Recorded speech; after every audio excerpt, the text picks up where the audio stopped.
Hey guys, this is Brandon, and I'm here today talking with Dave Ursillo, the author of Lead Without Followers, the book that comes out on September the 26th. So thanks for taking the time today, Dave, to Hey, have a chat. Brandon. Thank you very much. It's great to talk to you and to connect with your community. Thank you.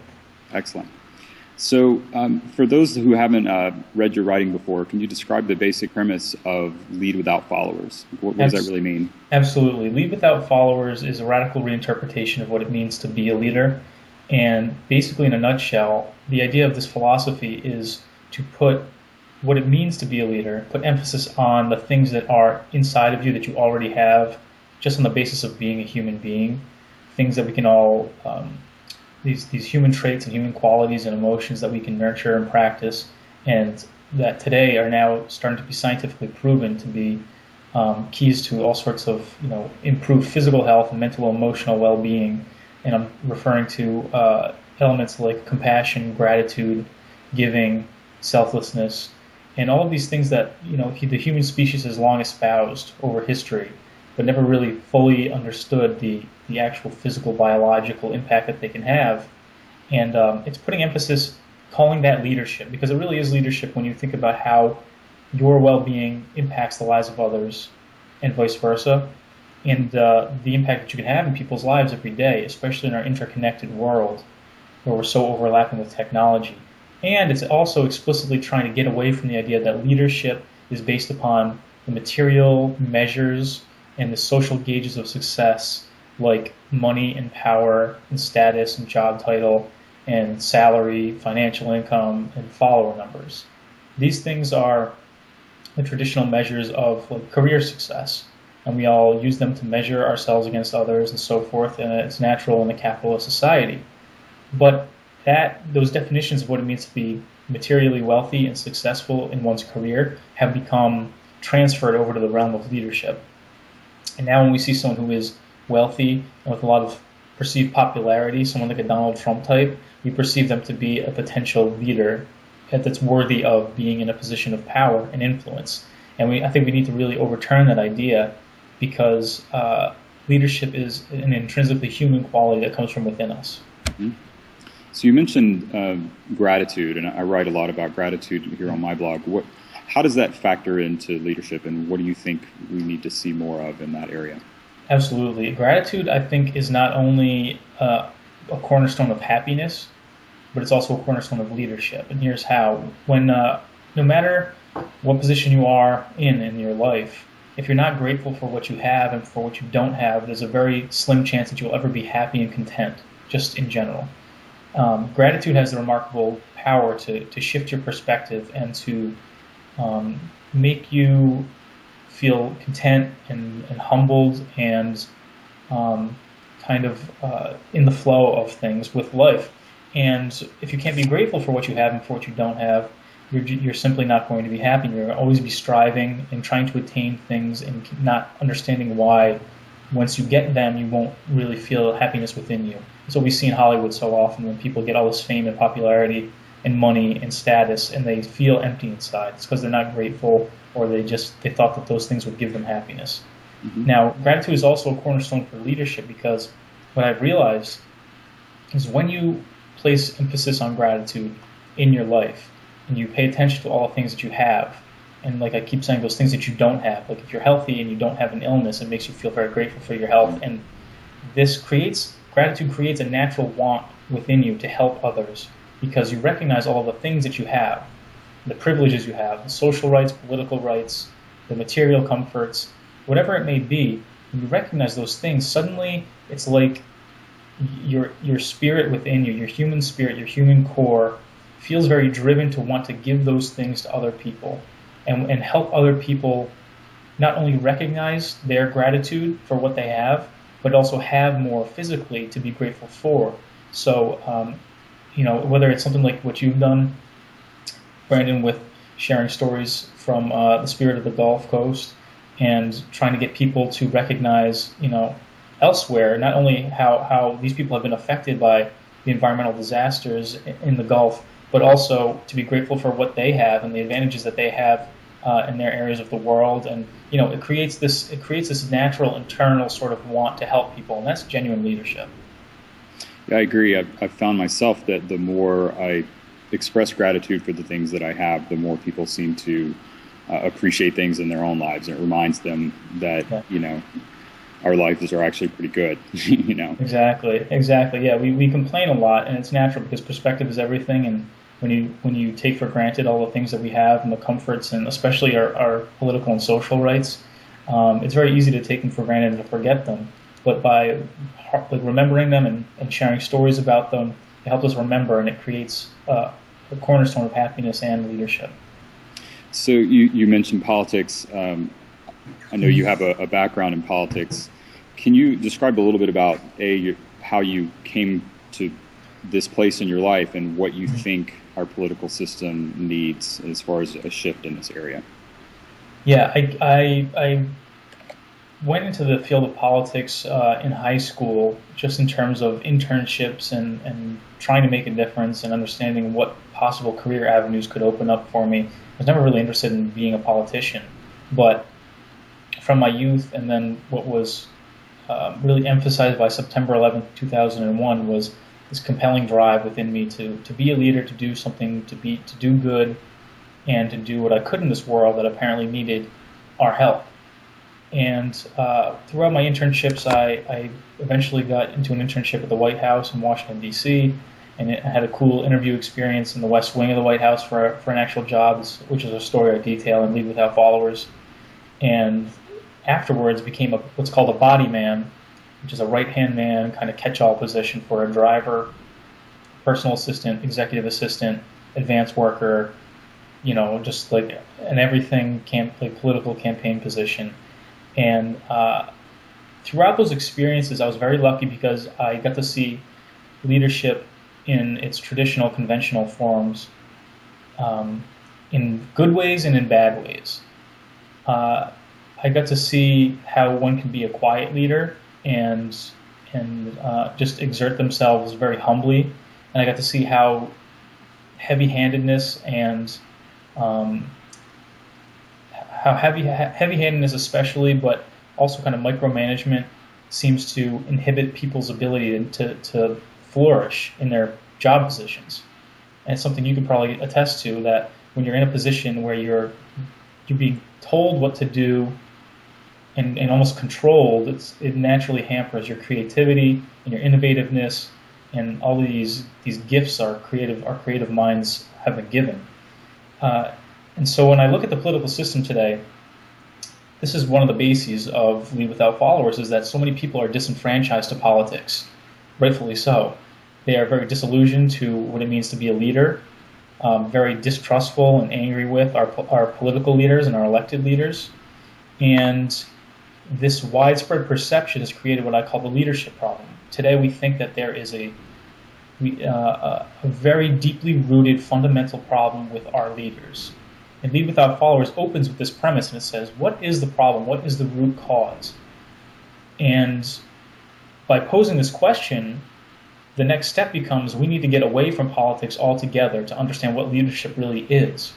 And so in part 2 of the book, we do what I call the Great Escape, and we escape from politics and the discussion about leadership altogether. We focus on the individual level of what it means to be a leader, and that's where all these elements of compassion and gratitude come from.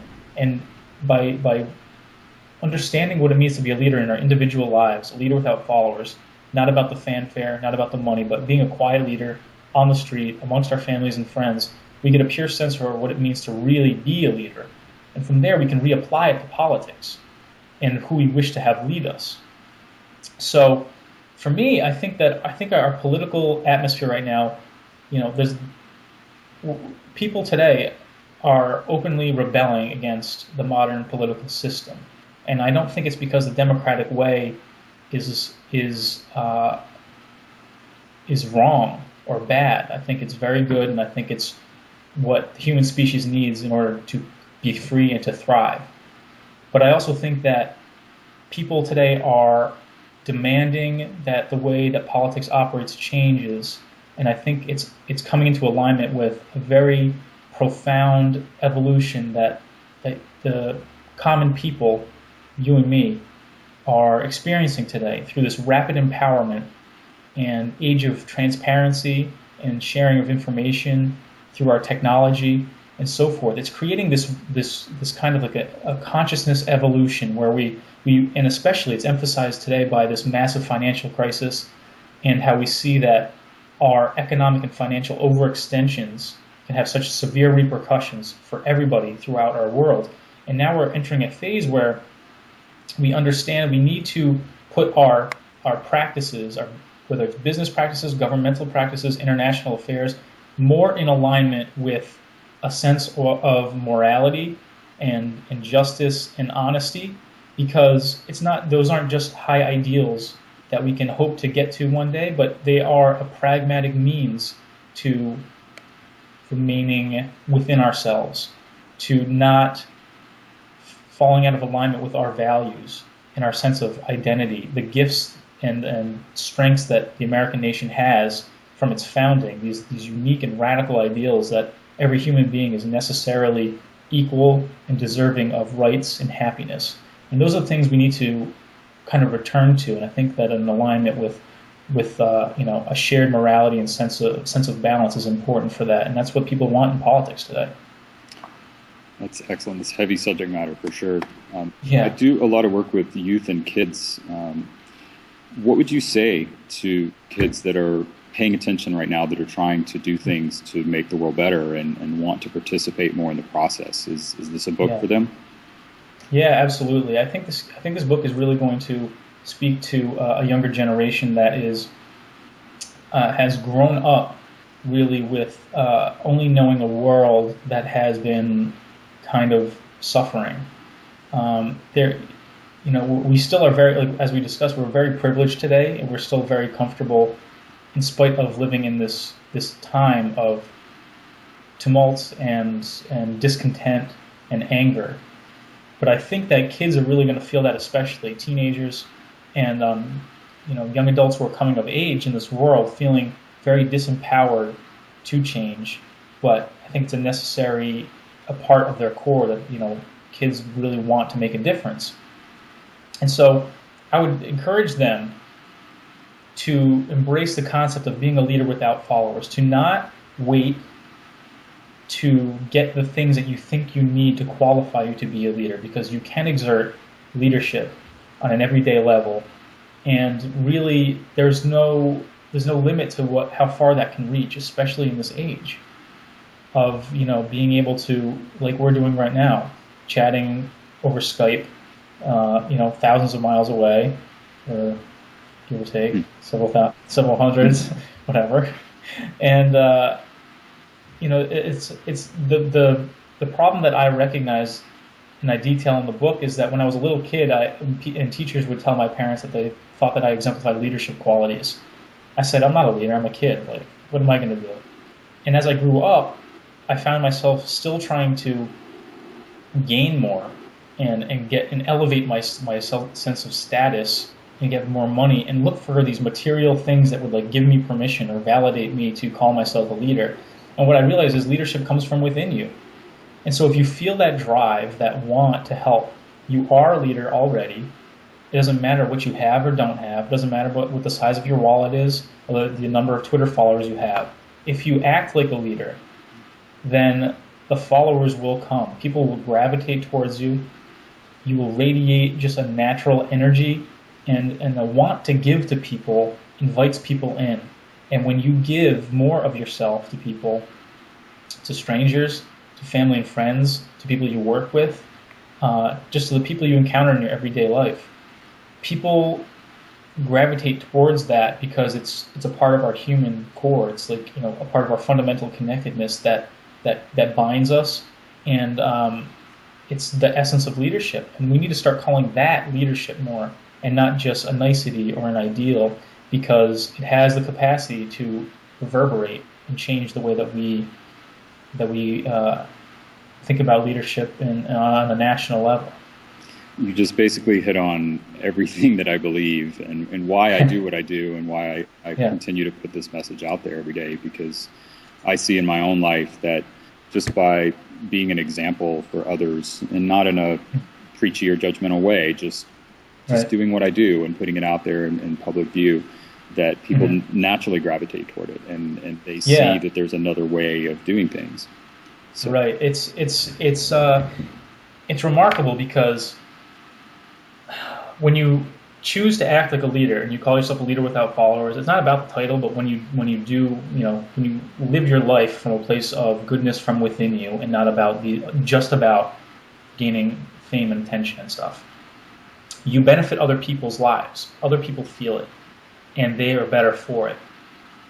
And it creates this two-way street, this reciprocity, where when you do something to benefit them, it benefits you. And there's like really cool science behind that, where giving creates the feeling of the helper's high, a release of endorphins, which is good for your mental and emotional well-being.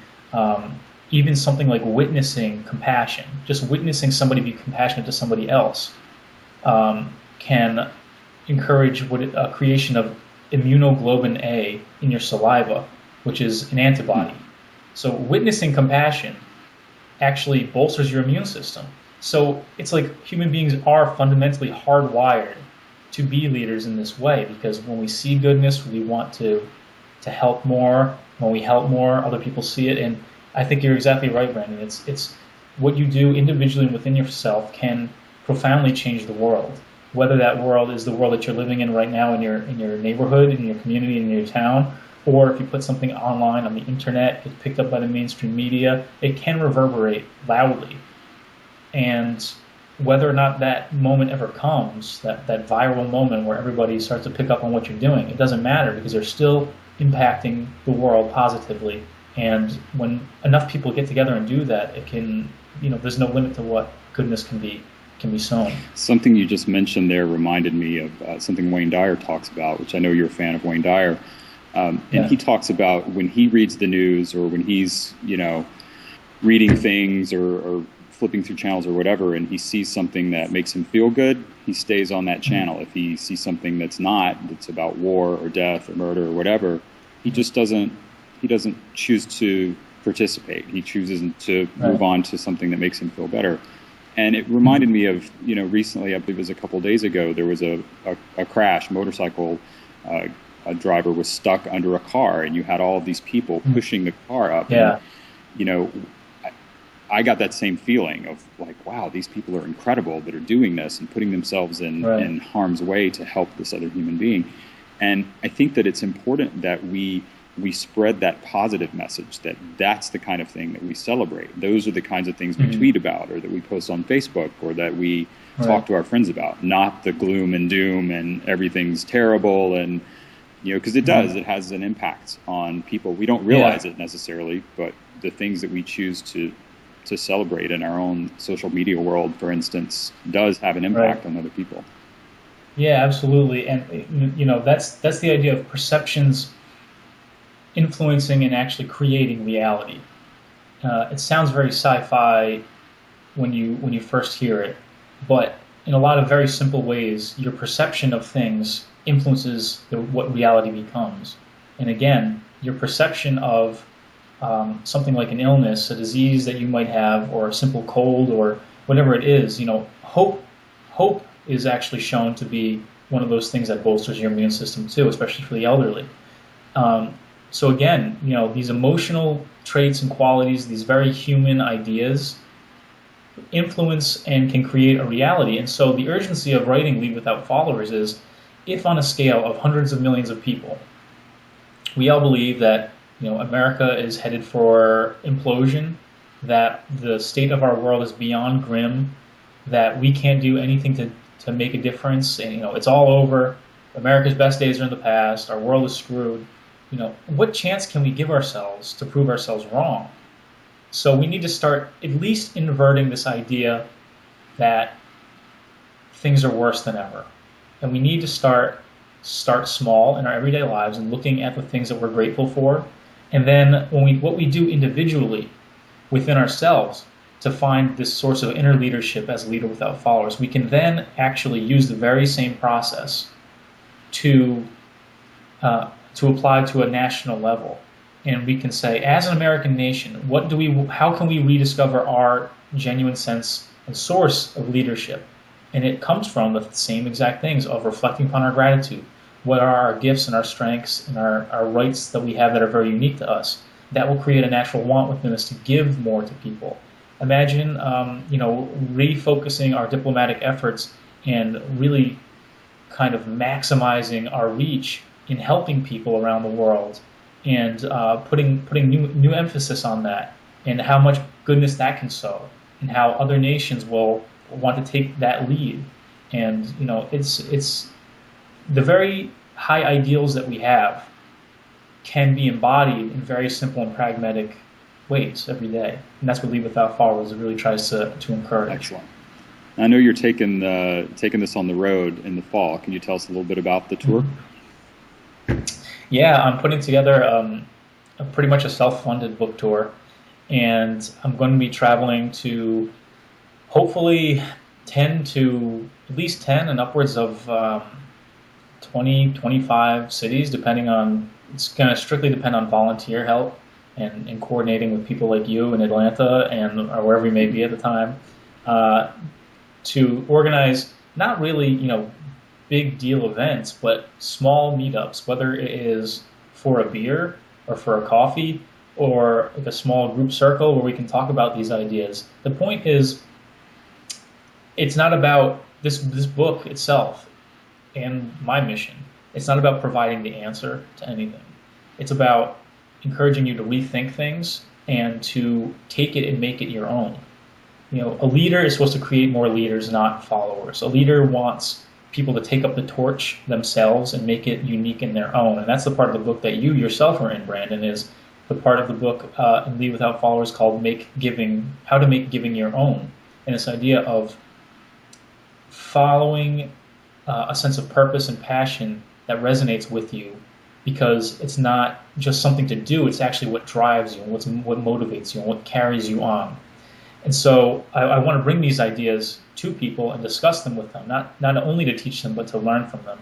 So I'm going to have some information on daveursillo.com on my blog. I'm going to be doing a little bit of a fundraiser through Indiegogo, which will also be in addition to any funds that are raised from book sales directly. And you can also find information on the book on daveursillo.com. There are a few different options. Gorgeous 206-page soft cover, which I'm so psyched about, and a digital version of the book, a digital package of the book, including mobile editions, audio commentary, video commentary, a very interactive PDF version of the book, and much more. So it's gonna be cool, and I'm very excited about sharing the message with awesome. people. So if people want to buy it, daveursillo.com is the best place? Yeah, you'll find it there. So what's next for you after this? I have no idea. It feels good and kind of scary to say that, because this book has been, the last 3 years of my life pretty much. And I don't think it's ever going to really end. I think it'll just kind of evolve from here. And the book and its philosophy still need to be developed and understood and change and take different forms. But I don't know. I'm not sure. I kind of want to move somewhere new. We'll see. We'll see what the response is to the book. I think that'll dictate a lot of where I go and what I do next. Well, that obviously resonates with me. I'm all about going with the flow. So, well, I appreciate you taking the time today. And guys, if you're watching this, definitely check out Dave over at daveursillo.com, and that's daveursillo.com. Cool. Thanks a lot, Dave. Appreciate it. Thank you, Brandon, very much. You too. Great to talk to you.